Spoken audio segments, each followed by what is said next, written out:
The invitation. The morning sun filtered through the windows of their penthouse as Sarah Mitchell carefully folded her volunteer schedule for the local children's shelter. At 38, she had learned to find fulfillment in the small moments, teaching kids to read, organizing food drives, and helping families in need. Her simple lifestyle was a conscious choice, despite her husband's immense wealth. "Sarah, I have something for you," Michael said, emerging from his study with an elegant envelope in his hand. Even after 8 years of marriage, his presence still made her heart skip a beat. His success in venture capital had transformed him into one of New York's most influential businessmen, but to her, he was still the man who brought her coffee every morning. "What's this?" she asked, accepting the invitation with curiosity. "The annual Tech Innovation Gala," he explained, his eyes lighting up. "My firm is being recognized for our contributions to sustainable technology startups. They've invited you as my guest of honor." Sarah's stomach fluttered with nervousness. These high society events always made her uncomfortable. "Michael, you know how I feel about these things. All those people in their designer clothes, talking about millions like pocket change." "Hey," he said gently, taking her hands. "You belong there more than most of them. Your foundation work has changed more lives than half the deals made in that room. Besides, it's been months since we've had an evening together. I want to show you off." She looked down at the invitation, printed on expensive cardstock with gold lettering. "Mrs. Sarah Mitchell, guest of honor." The words felt foreign, like they belonged to someone else's life. "I have to fly to Chicago this afternoon for a last-minute meeting," Michael continued. "But I'll be back in time for the gala. We'll meet there." That evening, as Sarah stood in front of her closet, she deliberately chose a simple beige dress, elegant but understated. She fastened her pearl earrings, a wedding gift from Michael, and looked at herself in the mirror. In a world of glittering gowns and diamond necklaces, she would stand out for all the wrong reasons. But that was who she was, and she had learned long ago that authenticity mattered more than appearances. As her taxi pulled up to the towering Meridian building, Sarah took a deep breath. Through the floor-to-ceiling windows, she could see the glittering Manhattan skyline stretching endlessly in all directions. Tonight, the 42nd floor would host some of the most powerful people in the business world. The red carpet beneath her modest heels felt surreal as she approached the gleaming entrance. Around her, guests emerged from luxury vehicles in obvious displays of wealth, women in couture gowns, men in suits that cost more than most people's monthly salaries. Conversations flowed in multiple languages as international business leaders discussed mergers and market projections with casual ease. Sarah clutched her small purse containing the invitation, her palms slightly damp with nervousness. She had no idea that this evening would test everything she believed about grace under pressure, or that the next few hours would change her perspective on respect, dignity, and the power of standing up for oneself. The registration desk. The lobby buzzed with energy as Manhattan's elite mingled beneath crystal chandeliers that cast dancing shadows across polished marble floors. Sarah approached the registration desk, where 3 impeccably dressed women managed check-ins with military precision. "Good evening," Sarah said warmly to the brunette at the center station, extending her invitation. "Sarah Mitchell." The woman's manicured fingers flew across her tablet screen, her professional smile beginning to falter as she scrolled through the digital guest list. She scrolled again, more slowly this time, her brow furrowing with each passing second.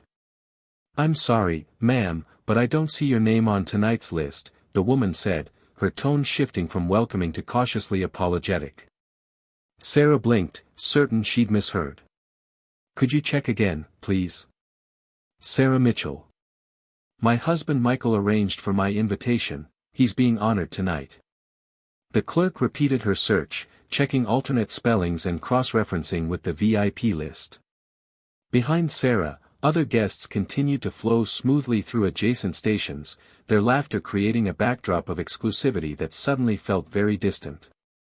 "Ma'am, I've checked every variation, but there's no Sarah Mitchell registered for this evening's event," the woman said with the rehearsed authority of someone who dealt with uninvited guests regularly. Heat rose in Sarah's cheeks as she became aware of curious glances from nearby attendees. A couple in matching designer outfits exchanged whispers while openly staring, their expressions mixing amusement with secondhand embarrassment. There must be some mistake, Sarah insisted, maintaining her composure despite the growing attention. I have the physical invitation right here.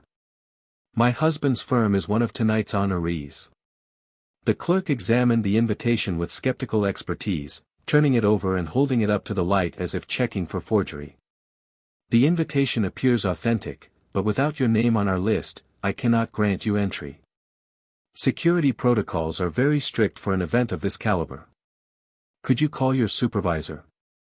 Sarah asked, her voice remaining steady despite the churning anxiety in her stomach. I'm sure this can be resolved quickly. Victoria Henderson is our event coordinator, the clerk replied, already reaching for her radio. She'll be able to help clarify the situation. Within moments, a woman in her early 40s approached with the confident stride of someone accustomed to solving problems efficiently. Victoria Henderson wore a midnight blue dress that cost more than most people's rent, her dark hair swept into a sophisticated updo that framed sharp, calculating eyes. She carried herself with the unmistakable air of someone who considered herself indispensable to Manhattan's social machinery. What seems to be the issue here? Victoria asked, her gaze sweeping over Sarah's modest appearance with barely concealed judgment. The confrontation. This woman claims to be invited, but she's not on our guest list, the clerk explained, handing over Sarah's invitation.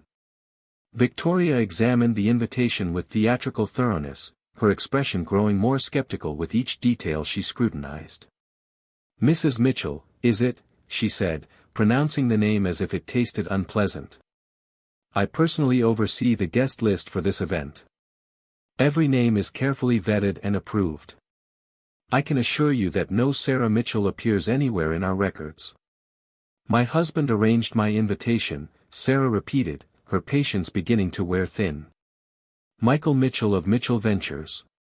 Victoria's eyes narrowed as she processed this information. I'm familiar with Michael Mitchell, naturally.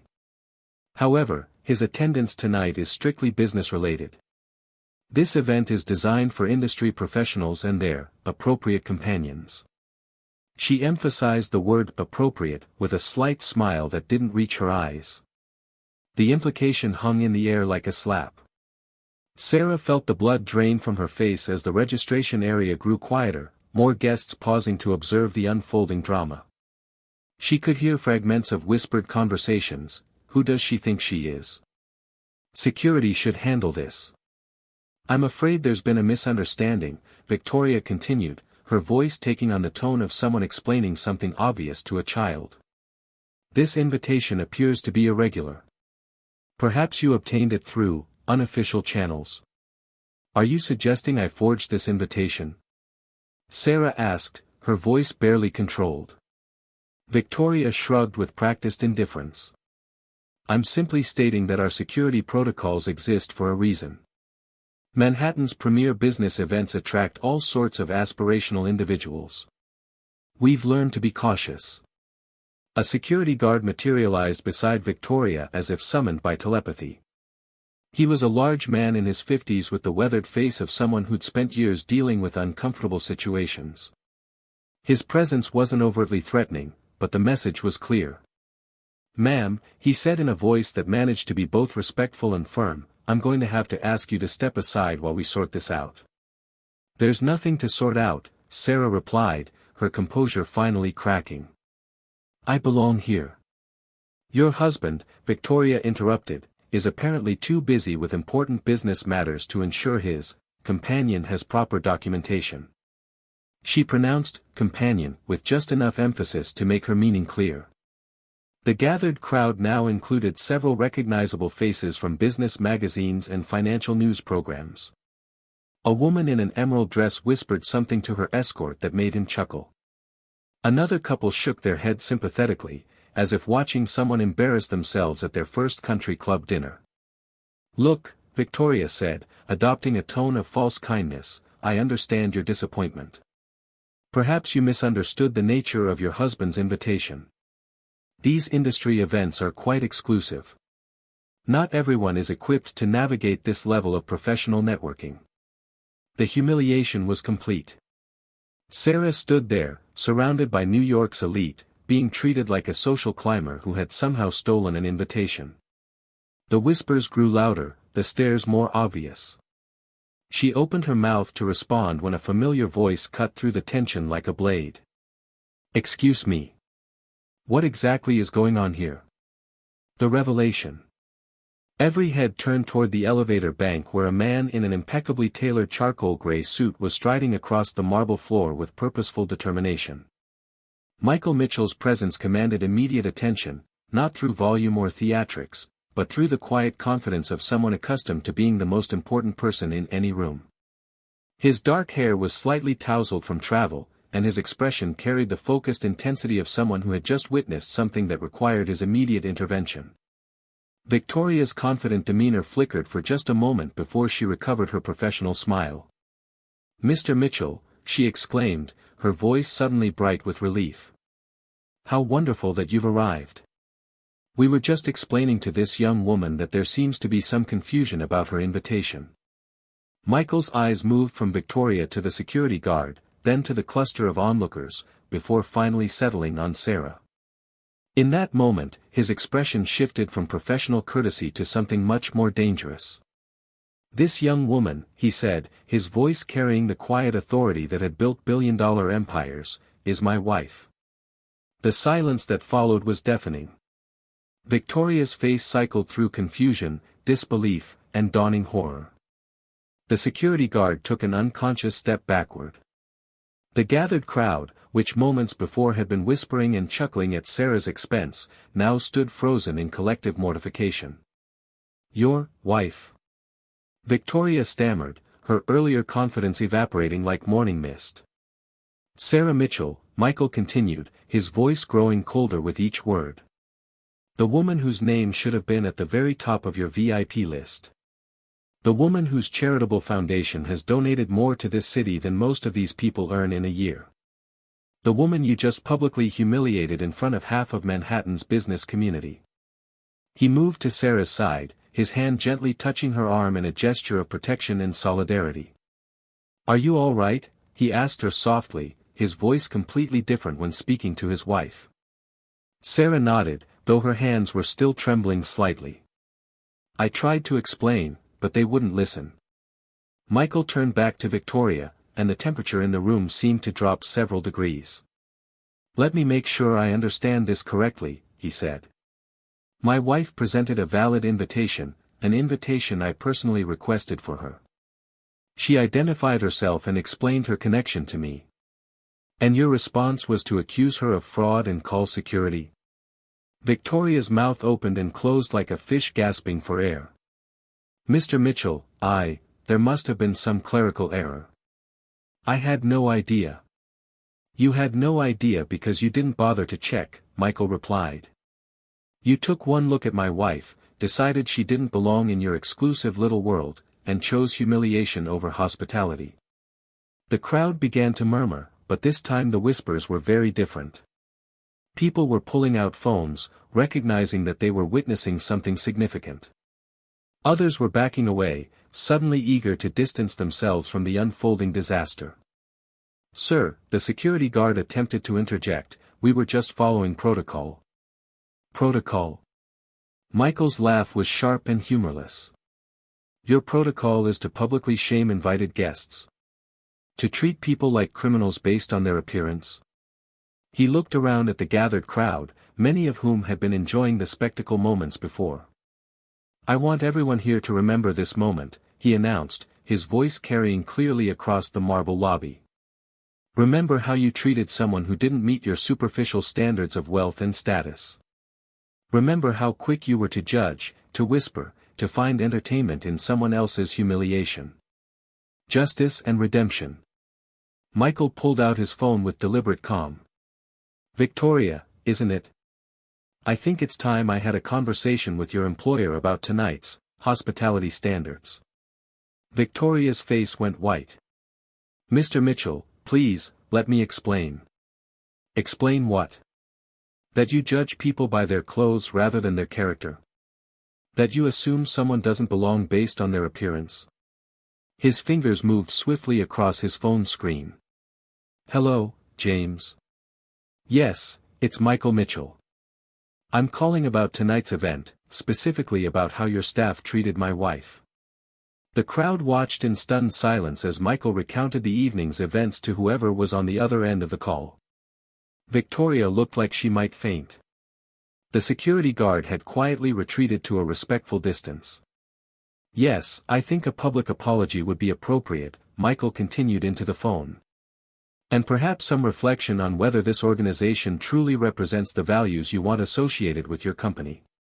He ended the call and turned his attention back to the gathered crowd. Ladies and gentlemen, I'd like you to meet my wife, Sarah Mitchell. She runs the Mitchell Foundation, which has built 3 schools, funded 2 homeless shelters, and provided scholarships for over 200 underprivileged children.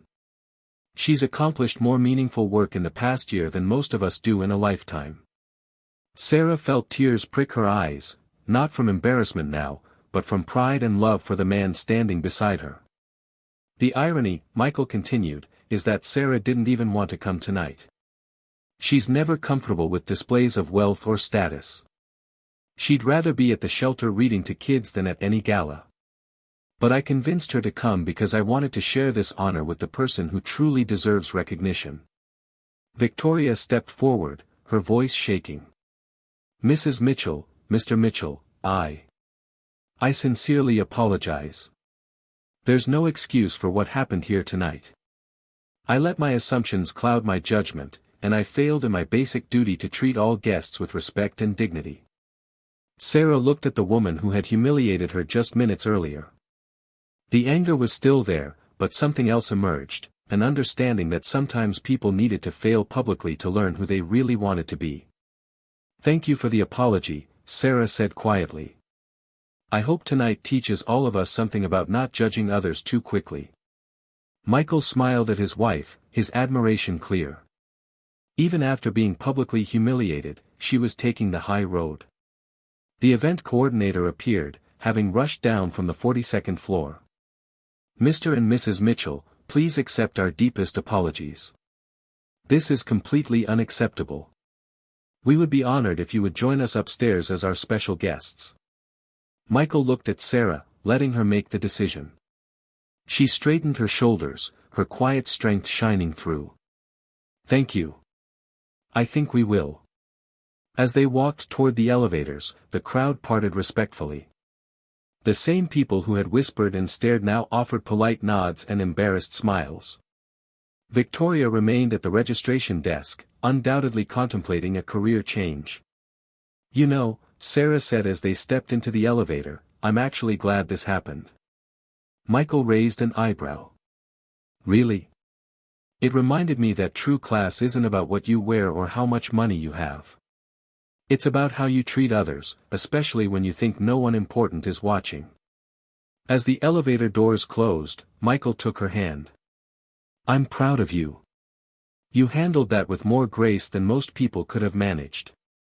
And I'm proud of you, she replied, for standing up for what's right, even when it would have been easier to just smooth things over quietly.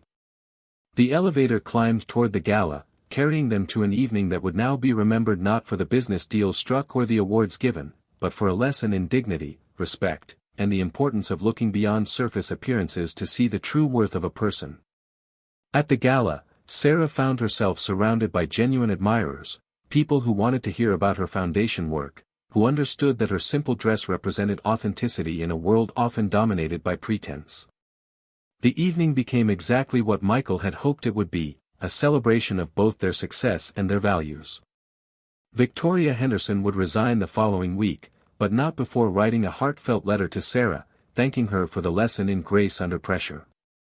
The incident became a turning point for many who witnessed it, a reminder that in a world quick to judge, those who choose kindness and humility will always possess the truest form of power. As Sarah and Michael danced under the crystal chandeliers later that evening, surrounded by the glittering Manhattan skyline, they both understood that sometimes the most important victories are won not through wealth or influence, but through the simple act of treating others with dignity and standing up for what's right. The end.